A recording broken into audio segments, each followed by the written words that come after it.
नमस्कार दोस्तों। गौतम अडानी को आज सुबह चार तरफ से 440 वोल्ट के झटके लगे। एक अमेरिकी बाजार की तरफ से, दूसरा भारतीय शेयर बाजार की तरफ से, तीसरा अमीरी के पायदान पर लुढ़कते हुए 22वें नंबर पर पहुंचने की वजह से, और चौथा संसद में विपक्षी दलों की तरफ से अडानी के कथित गोरख धंधे की जांच पर शोर और हंगामे की वजह से। इतना हंगामा हुआ कि दोनों सदनों में कार्यवाही तक स्थगित करनी पड़ी। आइए सिलसिलेवार ढंग से समझते हैं कि देश के सबसे बड़े अमीर चंद गौतम अडानी के साथ अब तक क्या हुआ है और क्या होने वाला है। हिंडनबर्ग रिपोर्ट आने के बाद गौतम अडानी की कंपनियों ने हर रोज की तरह आज भी शेयर बाजार खुलते ही जबरदस्त गोते लगाने शुरू किए। शेयर बाजार में शटर उठते ही एक बार फिर Adani enterprises, Adani green energy, Adani transmission जैसी कंपनियों के शेयर 10 से 35% तक टूटे। अडानी के धराशायी होने का आज आलम यह रहा कि बाजार खुलने के 4 मिनट के भीतर ग्रुप की 10 कंपनियों में से 7 कंपनियों के शेयर ने लोअर सर्किट को छू लिया और रसातल की तरफ जाने को बेताब दिखने लगे। अडानी एंटरप्राइजेज ने तो 3 दिनों में 55% तक नुकसान झेलकर बाजार में तबाही के कागार पर पहुंचने का रिकॉर्ड बनाया है। 9 दिनों की बात करें तो 76% नुकसान। बाजार खुलने से पहले अडानी के लिए एक झटके वाली खबर अमेरिका से भी आई। अमेरिकी शेयर बाजार से अडानी एंटरप्राइजेज को हटाने का ऐलान कर दिया गया। S&P डाउ जोन्स की तरफ से चंद लाइनों की प्रेस विज्ञप्ति में कहा गया कि अडानी ग्रुप पर स्टॉक में हेराफेरी और अकाउंटिंग फ्रॉड के आरोपों के बाद, मीडिया और स्टेक होल्डर एनालिसिस के बाद यह फैसला किया गया है कि 7 फरवरी से अडानी एंटरप्राइजेज डाउ जोन्स के इंडेक्स से बाहर हो जाएगा। यह अपने आप में एक ऐतिहासिक घटना है। ऐतिहासिक घटना इसलिए है क्योंकि हिंडनबर्ग रिपोर्ट के आने से पहले तक, यानी आज से 10 दिन पहले तक, अडानी दुनिया के अमीरों की लिस्ट में नंबर 3 पर थे। अमेरिका में भी उनका झंडा बुलंद हो रहा था और आज उसी अमेरिकी बाजार में उनकी कंपनी को इंडेक्स से बाहर करने का ऐलान कर दिया गया। इस सब का ही नतीजा है कि आज यह हुआ कि गौतम अडानी फोर्ब्स की लिस्ट में गोते लगाते हुए 22वें स्थान पर पहुंच गए। गौर से सुन लीजिए, महज 10 दिनों में 3 नंबर से 22 नंबर पर। गौतम अडानी के नेटवर्थ में हिंडनबर्ग रिपोर्ट के बाद ऐसा पलीता लगा है कि उनके नेटवर्थ में आज सुबह बाजार खुलने से पहले तक $61.8 बिलियन का नुकसान उन्हें हो चुका है। इसमें $12.5 बिलियन का नुकसान तो उन्हें एफपीओ वापस लेने के बाद और गुरुवार को राष्ट्र के नाम अपने संबोधन के बाद उठाना पड़ा। अगर इसे इंडियन करेंसी में कन्वर्ट करें तो अडानी के नेटवर्थ में से लगभग 5 लाख करोड़ हवा हो चुका है। 5 लाख करोड़ फिनिश, स्वाहा। इसी का नतीजा यह हुआ कि एशिया में अमीरी के बेताज बादशाह और दुनिया के तीसरे अमीर गौतम अडानी कल 17वें नंबर पर लुढ़क गए थे और आज के लॉस के बाद सीधे 22वें नंबर पर आ गिरे हैं। फोर्ब्स के हवाले से उनके लुढ़कान का यह सबसे ताजा आंकड़ा है। आज शाम तक पता चलेगा कि बाजार बंद होने के बाद अडानी कहां तक गिरे। मतलब गौतम अडानी के नेटवर्थ का लगभग आधा हिस्सा डूब चुका है। अगर अडानी की कंपनियों की बात करें तो सुबह बाजार खुलने तक गौतम अडानी के आर्थिक साम्राज्य का करीब $110 बिलियन यानी लगभग 9 लाख करोड़ स्वाहा हो चुका था। जी हां, 9 लाख करोड़ से ज्यादा। अडानी की कंपनियों को हर रोज 1.25 लाख से 1.5 लाख करोड़ का नुकसान हो रहा है। आंकड़ों के मुताबिक गौतम अडानी की कंपनियां Adani total gas, Adani enterprises, Adani transmission और अडानी ग्रीन जैसी कंपनियों का सबसे अधिक नुकसान हुआ है और हर रोज हो रहा है। अगर 9 दिनों का हिसाब देखें तो इन कंपनियों के शेयर 24 जनवरी के बाद से 44% से लेकर 56% तक लुढ़ गए। इसमें आज का आंकड़ा शामिल नहीं है। दिन के हिसाब से देखें तो हिंडनबर्ग की रिपोर्ट आए भले ही 10 दिन हुए, लेकिन यह तबाही सिर्फ 6 ट्रेडिंग दिनों की है, क्योंकि इन 10 दिनों में शेयर बाजार सिर्फ 6 दिन खुले थे। अगर अडानी की संपत्ति में इतनी भयंकर गिरावट हो रही है या अडानी की कंपनियां हर रोज लोअर सर्किट से टकराकर अपना माथा फोड़ रही हैं, तो पैसा सिर्फ गौतम अडानी, उनके भाई, उनके बेटे, उनके परिवार का नहीं सुहा हो रहा है। देश के लाखों निवेशकों का पैसा है, बैंकों का पैसा है, एलआईसी का पैसा है, उन तमाम संस्थाओं का पैसा है जिन्होंने अडानी की ग्रोथ स्टोरी पर भरोसा करके हजारों करोड़ उनकी कंपनियों में लगाए हैं। लेकिन सरकार संसद में विपक्ष के हंगामे के बाद, जांच की मांग के बाद, सुप्रीम कोर्ट के जज से लेकर जेपीसी की मांग के बाद सन्नाटा है। इसकी जांच होनी चाहिए या नहीं? अब जरा सोचिए क्या हाल हो गया अडानी समूह का। संसद में आज दूसरे दिन भी विपक्षी दलों ने अडानी समूह पर लगे आरोपों की जांच की मांग की। सन्नाटा, शोर, हंगामा। अब जरा आप हिंडनबर्ग के आरोपों को समझिए। एक तरफ अमेरिकी एजेंसी हिंडनबर्ग की 106 पन्ने की रिपोर्ट है जिसमें अडानी की कंपनी पर निवेशकों से धोखाधड़ी करने से लेकर शेल कंपनियों की आड़ में तमाम तरह के फ्रॉड करने के आरोप हैं। दूसरी तरफ 413 पन्ने में दर्ज अडानी का वो जवाब है जो हिंडनबर्ग को भेजा गया था। इन 413 पन्नों में हिंडनबर्ग के आरोपों को खारिज करते हुए इस रिपोर्ट को भारत पर हमला करार दिया गया था। हिंडनबर्ग की यह रिपोर्ट 24 जनवरी को दुनिया के सामने आई, जिसके सार्वजनिक होने से पहले तक यानी 23 जनवरी तक गौतम अडानी दुनिया के तीसरे सबसे बड़े अमीर और एशिया के सबसे बड़े अमीर थे। अडानी का यह जवाब 30 जनवरी को आया, जब हिंडनबर्ग की रिपोर्ट के असर की वजह से अडानी निवेशकों का भरोसा खोने लगे और उनकी कंपनियों के शेयर बुरी तरह बाजार में गोता खा रहे थे। दुनिया के अमीरों की लिस्ट में तीसरे नंबर से 7वें या 8वें नंबर तक तब तक पहुंच चुके थे। हिंडनबर्ग की इस रिपोर्ट में अडानी की कंपनियों के कथित फ्रॉड का सिलसिलेवार ब्यौरा भी है। गौतम अडानी के भाई विनोद अडानी के नाम पर मॉरिशस में 38 सेल कंपनियों का जिक्र भी है और अडानी परिवार की तरफ से कई और टैक्स हेवन देशों में शेल कंपनियां बनाकर अपने ही पैसे को अपनी ही कंपनी में लगाकर हेराफेरी के आरोप भी हैं। अडानी के इस जवाब में आरोपों का सिलसिलेवार जवाब देने की बजाय हिंडनबर्ग के रिपोर्ट को सिरे से खारिज करते हुए इसे भारत पर हमला बताया गया है। कानूनी नतीजे भुगतने की धमकी दी गई है। इसका भी जवाब हिंडनबर्ग ने यह कहकर दिया, जो करना है कर लो, हमें उसकी परवाह नहीं है। साथ में यह भी कहा कि धोखाधड़ी को राष्ट्रवाद की आड़ में अडानी ग्रुप छिपा नहीं सकता। यह भी चुनौती दी कि मुकदमा करना है तो अमेरिका में भी करो। अब सवाल यह उठता है कि हिंडनबर्ग की रिपोर्ट में अडानी पर लगाए गए आरोप अगर गंभीर है तो जांच होनी चाहिए। आरोप सही है या गलत, अडानी ने अपने बचाव में 413 पन्नों में जो कहा है वो सिर्फ लीपापोती है या सही में उनके खिलाफ कोई बड़ी अंतर्राष्ट्रीय साजिश की गई है। हकीकत इन दोनों फाइलों के बीच कहीं है। इसका पता कैसे चलेगा? जांच से। और जांच कौन कराएगा? भारत सरकार कराएगी। सेबी की जिम्मेदारी है, क्योंकि नियामक संस्था सेबी है। सेबी कहां है? सेबी के रहते यह सब हो रहा है, तो फिर जांच तो होनी चाहिए। यही मांग विपक्ष कर रहा है, यही मांग वो तमाम लोग कर रहे हैं जिन्हें लग रहा है कि अडानी की कंपनियों में भारी लोचा है, भारी हेराफेरी है।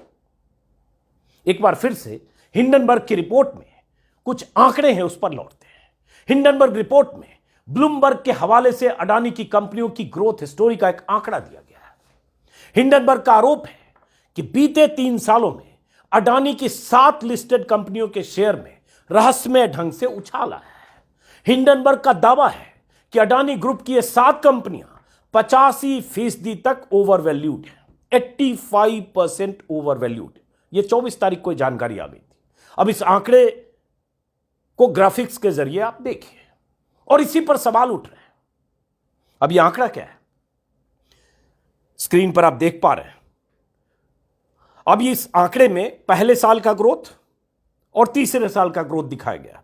जैसे अडानी एंटरप्राइजेज पहले साल 101% का ग्रोथ हुआ, लेकिन 3 साल में 1398%, 1398% का ग्रोथ हुआ। अडानी ट्रांसमिशन पहले साल में 36% का ग्रोथ हुआ, लेकिन 3 साल में 7 to 9% का ग्रोथ हुआ। 3 साल में ग्रोथ मतलब शेयर बिका, इतना उछाल आया शेयर में।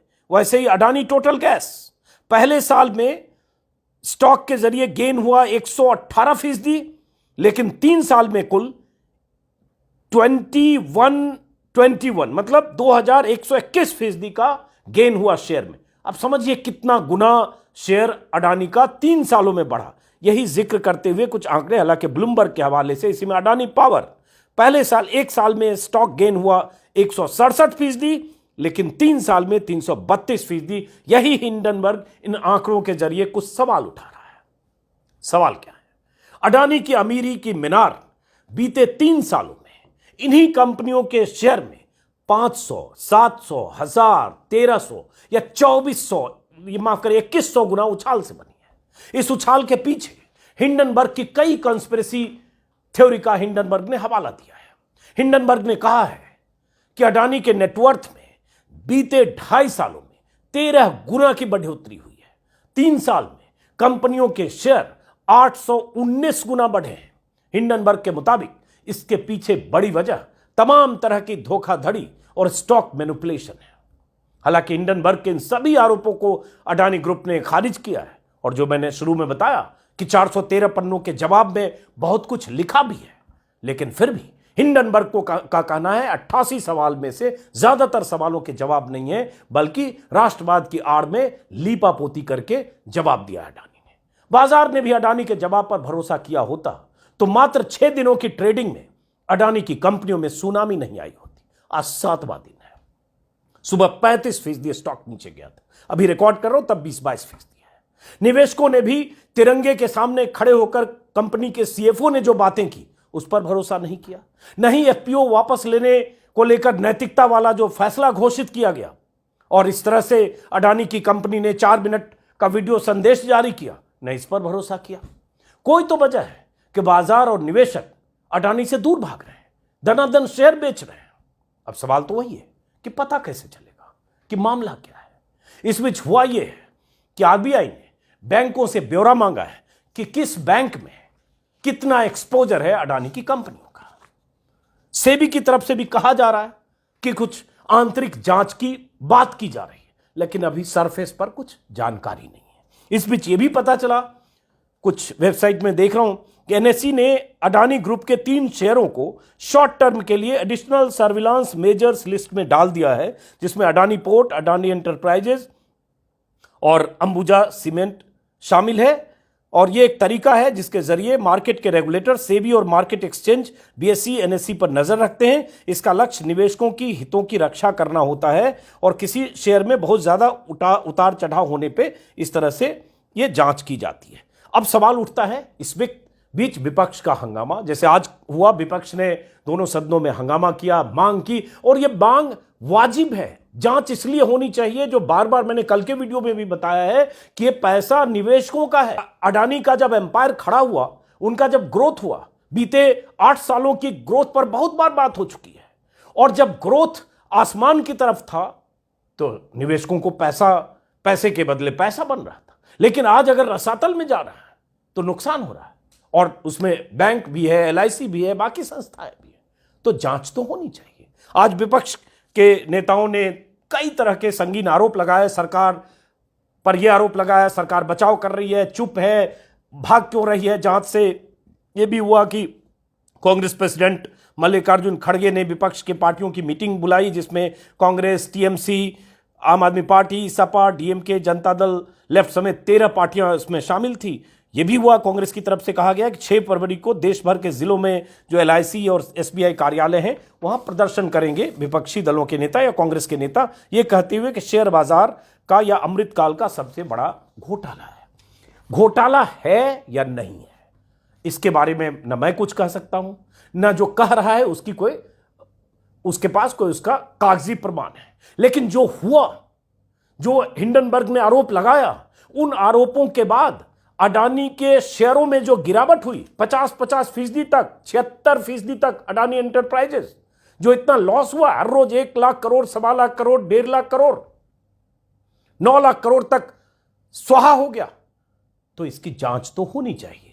और वो जांच इसलिए भी जरूरी है कि हिंडनबर्ग का जो ट्रैक रिकॉर्ड है, जो बहुत सारी वेबसाइट, ब्लूमबर्ग, फोर्ब्स, जो बाकी इंटरनेशनल जो अखबार है उसमें जो छप रहे हैं उसके बारे में, उसमें है कि उसने 2020 से अब तक, कंपनी 5 साल पहले ही बनी है, 30 कंपनियों को टारगेट किया। हिंडनबर्ग रिसर्च संस्था ने शॉर्ट सेलिंग करके वो अपना कारोबार भी करती है, एक तरह से कहें कमाती भी है पैसे, जिसमें से 30 में से ज्यादातर कंपनियां, सब कंपनियां 26% तक उनके जो शेयर हैं वो टूटे हैं, और कुछ कंपनियों का तो मेजर नुकसान हुआ है, 90% तक शेयर टूटे हैं। मतलब जिन कंपनियों को टारगेट किया गया, जिन कंपनियों के बारे में हिंडनबर्ग ने रिपोर्ट जारी की, उन कंपनियों को जबरदस्त नुकसान हुआ है। अगर वो नुकसान वहां हुआ, कहीं ये नुकसान जिस तरह से यहां होता दिख रहा है, और ये नुकसान अगर नहीं रुका और इस नुकसान की वजह से लाखों करोड़ों निवेशकों को नुकसान हुआ, बैंकों को नुकसान हुआ, तो उससे पहले जांच होनी चाहिए। नुकसान तो ऐसे बहुत हो चुका, और सवाल सेबी की साख पर भी उठ रहा है। और वो सवाल जो कल भी मैंने उठाया था कि अगर अडानी की जगह कोई और कारोबारी, कोई और बिजनेस होता और मोदी से उसकी अंतरंगता नहीं होती, उसे मोदी के मित्र के तौर पर, दोस्त की तौर पर उसकी पहचान नहीं होती, तो भी सरकार क्या ऐसे ही कर रही होती? बहुत सारे आंकड़े और जानकारियां हैं कि बीते 5 सालों में कैसे अडानी का ग्रोथ हुआ, कैसे हर एयरपोर्ट पर अडानी को ऑक्शन के जरिए ही सही, लेकिन ऐसा नियम कानून था कि अडानी ने हर एयरपोर्ट को अपने कब्जे में लिया, या ऑक्शन के जरिए अडानी के अंदर तमाम एयरपोर्ट पर अडानी का कब्जा हुआ। हर तरह के धंधे में आज अडानी है, और हर तरह के धंधे में अडानी का एक छत्र साम्राज्य होना ही अडानी को वहां तक पहुंचाया जिसके बाद वो दुनिया के नंबर 3 पर थे। और हिंडनबर्ग की एक रिपोर्ट ने वो कर दिया कि आज 22वें नंबर पर है। इस बीच कल भी बात हुई थी, स्विट्जरलैंड की जो लैंडिंग कंपनी है उसने कोलेट्रल अडानी एंटरप्राइजेज के नाम से देने से मना कर दिया है। इतना कुछ हो रहा है सरकार की तरफ से, मोदी जी की तरफ से, अभी कुछ ऐसा संकेत नहीं मिल रहा है कि जांच कब शुरू होगी। सवाल आप भी सोचिएगा, इस सवाल का जवाब, और क्या इस सवाल का जवाब नहीं तलाशा जाना चाहिए, और क्या यह सवाल नहीं पूछा जाना चाहिए, यह भी जरूर सोचिएगा। कुछ तो गड़बड़ी है, कुछ तो है जिसकी पर्दादारी है, और अगर वो पर्दादारी नहीं है तो पर्दा उठे, पता चले कि अडानी के खिलाफ अंतर्राष्ट्रीय साजिश थी, साजिश करने वाला ये नाथन एंडरसन था जो हिंडनबर्ग का मुखिया है, या और कौन सी एजेंसी, यही पता चले।